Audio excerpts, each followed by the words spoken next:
am here with Bill Stillwell from the Xbox platform team. I am really excited about this. Now, people have been waiting a long time for backwards compatibility to come to Xbox One. Guess what, preview members? It is here. Bill, tell us how it's going to work.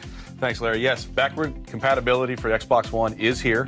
And what we've done is, in order to make this happen, which we didn't think was initially possible, we went ahead and actually built a virtual 360 all entirely in software. And then we take the old 360 games, put them in the emulator, and then we run it through emulation. That's really interesting because, I mean, that's based on the original Xbox One architecture where you had to do a lot of fancy stuff with the different operating systems, and we're seeing it happen right now. Now, Bill, behind us, I see we've got Borderlands, incredibly popular on Xbox 360,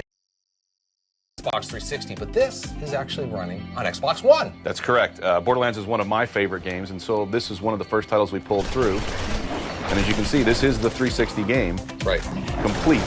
And all we did was put it through the emulation program, and now I'm playing it here on my Xbox One. And you have access to all your Xbox 360 friends, the achievements, the dashboard, right? You have everything that's right there. Yeah, there is a full guide that's included with every one of the titles that we release, and you can access that guide to do matchmaking, to do chat, and all the things that you would normally do on your 360, in addition to whatever you have on the Xbox One. And while you're doing that, you could actually snap an app or snap television if you wanted to. Yep, Xbox take a screenshot or Xbox record that will all work. Awesome. And you'll be able to use that as well. All right, Bill, let's talk about achievements. Very important to the Xbox community. How is that going to work with Xbox 360 achievements? These are still Xbox 360 achievements. You're still using an Xbox 360 game save, your cloud saves, carrying across just like it would from console to console. So you're only earning the 360 achievements. You're not able to earn them twice. So if I got them earlier, you know, before Xbox One launched or even after, then I've already got them. You've already got them. Now, how's it going to work with digital titles that maybe I purchased or the discs that I've got around the house? So for digital titles, we'll just pull those through. So they'll show up in your ready-to-install queue under My Games and Apps, and then you just install them digitally like you would an Xbox One digital title. And for disc games, we actually will now recognize the 360 disc. If it's in our catalog, you put it into your Xbox One, we download into your Xbox One hard drive, and then you play the game there as well. Now, we're deploying this right now for preview members, so if you're in the preview program, you'll have access to this, but it's going to be a wider deployment later this year, kind of a general release.